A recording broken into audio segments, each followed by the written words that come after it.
Hello students, मैं सुषमा। आज हम हिंदी पुस्तक दिगंत के गद्य खंड से नामवर सिंह जी के द्वारा रची गई रचना प्रगीत और समाज से संबंधित कुछ प्रश्नों के उत्तर पढ़ेंगे, जो कि आपके परीक्षा में बहुत ही सहायताजनक होने वाले हैं। तो चलिए हम जल्दी से प्रश्नों के उत्तर हल करते हैं। तो जो भी प्रश्नों के उत्तर हैं वो मैं लगातार आप लोगों को पढ़कर सुनाऊंगी। आप लोग उसे देखिए और अच्छी तरह से सुनिए, क्योंकि प्रगीत और समाज में जो कुछ भी कवि कहना चाहते हैं, जो कुछ भी उसमें दर्शाया गया है, जिन जिन रचनाकारों का उस पर नाम दिया गया है, वो सब हम पढ़ चुके हैं। और इसलिए मैं प्रश्नों के उत्तर लगातार आप लोगों को बस पढ़कर सुनाऊंगी। आप लोग उसे अच्छी तरह से सुनिएगा और स्क्रीन पे देखिएगा। पहला प्रश्न है, आचार्य रामचंद्र शुक्ल के काव्य आदर्श क्या थे? पाठ के आधार पर स्पष्ट करें। इसका उत्तर है, आचार्य रामचंद्र शुक्ल के काव्य सिद्धांत के आदर्श प्रबंध काव्य थे। प्रबंध काव्य में मानव जीवन का पूर्ण दृश्य होता है। उसमें घटनाओं की संबंध श्रृंखला और स्वाभाविक कर्म से ठीक ठीक निर्वाह के साथ हृदय को स्पर्श करने वाले प्रसंग होते हैं। यही नहीं, प्रबंध काव्य में राष्ट्रीय प्रेम, जातीय भावना, धर्म प्रेम या आदर्श जीवन की प्रेरणा देना ही उसका उद्देश्य है। प्रबंध काव्य की कथा चूंकि यथार्थ जीवन पर आधारित होती है, इससे उसमें असंभव और काल्पनिक कथा का चमत्कार नहीं, बल्कि यथार्थ जीवन के विभिन्न पक्ष का स्वाभाविक और औचित्यपूर्ण चित्रण होता है।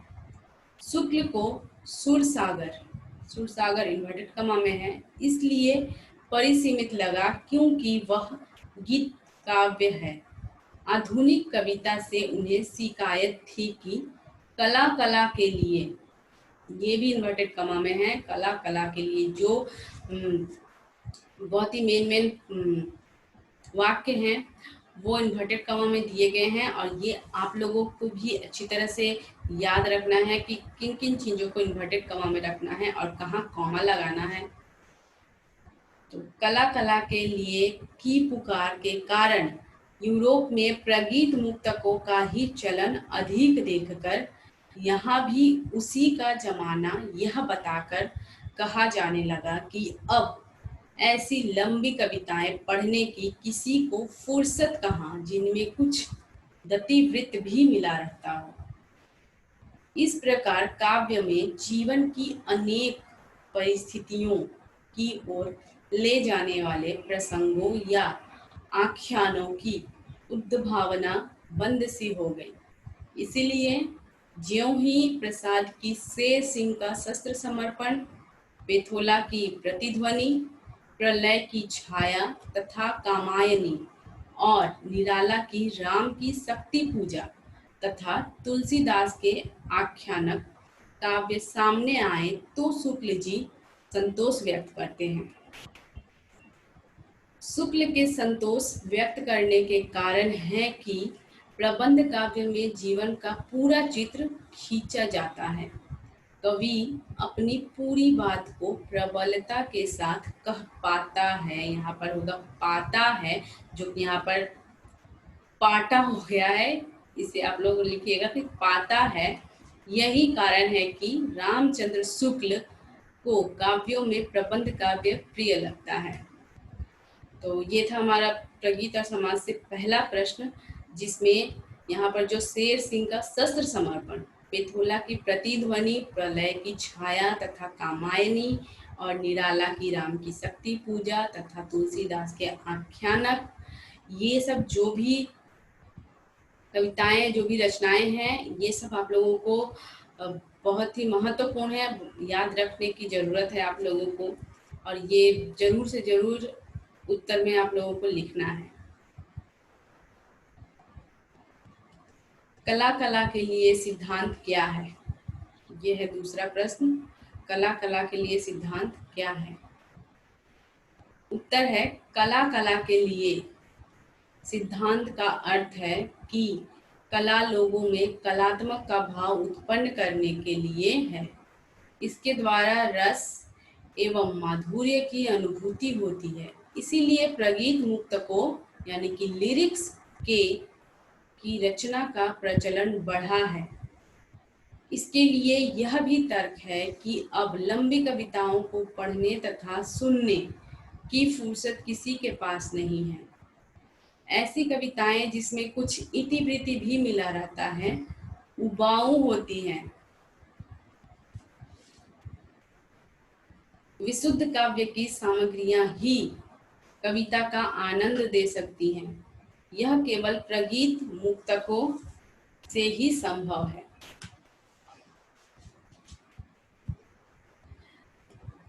अब है तीसरा प्रश्न, प्रगीत को आप किस रूप में परिभाषित करेंगे? इसके बारे में क्या धारणा प्रचलित रही है? इसका उत्तर लिखेंगे हम, अपनी वैयक्तिकता और आत्मपरकता के कारण लिरिक अथवा प्रगीत काव्य की कोटि में आती हैं। प्रगीत धर्मी कविताएं न तो सामाजिक यथार्थ की अभिव्यक्ति के लिए पर्याप्त समझी जाती हैं, न उनसे इसकी अपेक्षा की जाती है।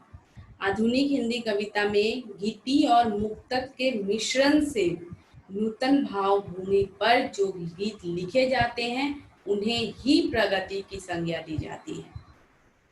तो ये लाइन मैं फिर से दोहराती हूँ आप लोगों को कि आधुनिक हिंदी कविता में गीति और मुक्तक के मिश्रण से नूतन भाव भूमि पर जो गीत लिखे जाते हैं उन्हें ही प्रगति की संज्ञा दी जाती है। सामान्य समझ के अनुसार प्रगीत धर्मी कविताएं नितांत वैयक्तिक और आत्मपरक अनुभूतियों, यहाँ पर आत्मपरक देखिए थोड़ा सा यहाँ पर गड़बड़ हो गई है आत्मपरक लिखने में। ये आत्मपरक आ और ये आधा त होगा, जो कि मैं आशा करती हूँ आप लोगों को पता है। आप लोग इसे ठीक कर लीजिएगा अपने हिसाब से। अनुभूतियों की अभिव्यक्ति मात्र है, यह सामान्य धारणा है। इसके विपरीत और कुछ लोगों द्वारा यह भी कहा जाने लगा है कि अब ऐसी लंबी कविताएं जिसमें कुछ इतिवृत्ति भी मिला रहता है, इन्हें पढ़ने तथा सुनने की किसी को फुर्सत कहाँ है, अर्थात नहीं है। वस्तुपरक नाट्य धर्मी कविताओं में क्या तात्पर्य है? कविताओं से क्या तात्पर्य है? आत्मपरक प्रगीत और नाट्य धर्मी कविताओं की यथार्थ व्यंजना में क्या अंतर है? इसका उत्तर लिखेंगे हम, वस्तुपरक नाट्य धर्मी कविताओं में जीवन के समग्र चित्र उपस्थित हो जाते हैं। वस्तुतः मुक्तिबोध की लंबी रचनाएं वस्तुपरक हैं, परंतु आत्मसंघर्ष ज्यादा मुखरित है। ये कविताएं अपने रचना विन्यास में प्रगीत धर्मी हैं। किसी किसी में तो नाटकीय रूप के बावजूद काव्य भूमि मुख्यतः प्रगीत भूमि है। कहीं नाटकीय एकालाप मिलता है तो कहीं पूर्णतः शुद्ध प्रगीत, जैसे सहर्ष स्वीकारा है अथवा मैं तुम लोगों से दूर हूँ। तुम लोग यहाँ पर पूरा माँ होगा, आधा हो गया है, आप लोग इसे ठीक कीजिएगा, इसलिए मैं आप लोगों को बार बार बोल रही हूँ, आप लोग ध्यान दीजिएगा। मैं तुम लोगों से दूर हूँ, जैसा कि मुक्तिबोध स्वयं लिखते हैं कि निसंदेह उसमें कथा केवल आभास है, नाटकीयता केवल मरीचिका है। वह विशुद्ध आत्मगत काव्य है। जहाँ नाटकीयता है वहाँ वस्तुतः भावों की है, जहाँ नाटकीयता है वहाँ वस्तुतः भावों की गतिमयता है, क्योंकि वहाँ जीवन यथार्थ केवल भाव बनकर प्रस्तुत होता है। इस प्रकार यह आत्मपरकता अथवा भावमयता किसी कवि की सीमा नहीं बल्कि शक्ति है, जो उसकी प्रत्येक कविता को गति और ऊर्जा प्रदान करती है। कहने की आवश्यकता नहीं कि ये आत्मपरक प्रगीत भी नाट्यधर्मी लंबी कविताओं के सदृश्य ही यथार्थ को प्रतिध्वनित करते हैं।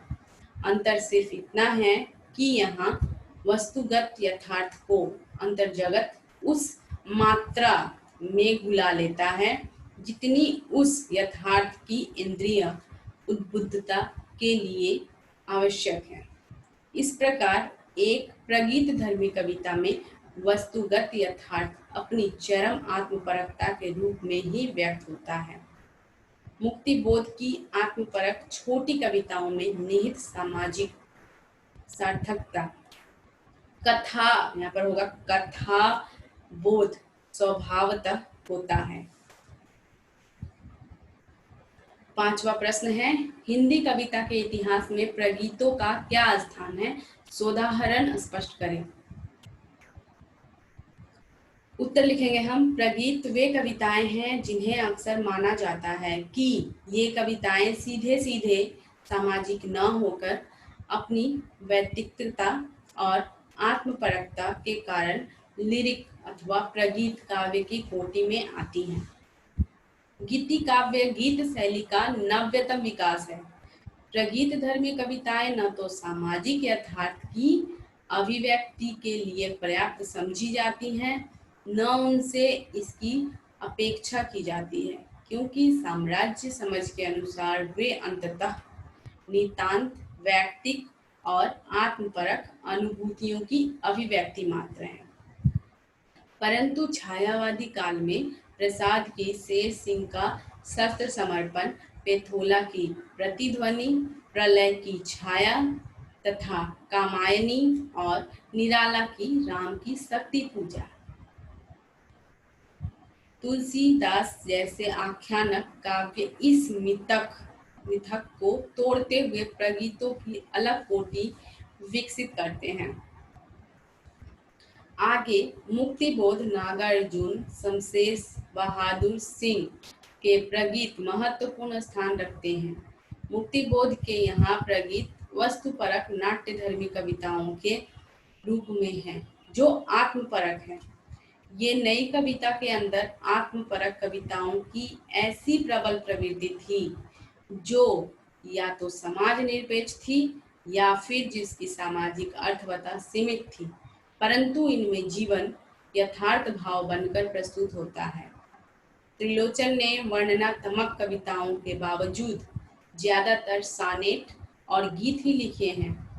कहने के लिए तो ये प्रगीत हैं, लेकिन जीव जगत और प्रकृति के जितने रंग बिरंगे चित्र त्रिलोचन के काव्य संसार में मिलते हैं, वे अन्यत्र दुर्लभ हैं। अतः प्रगीत में मीत कथन में अति कथन से अधिक शक्ति होती है।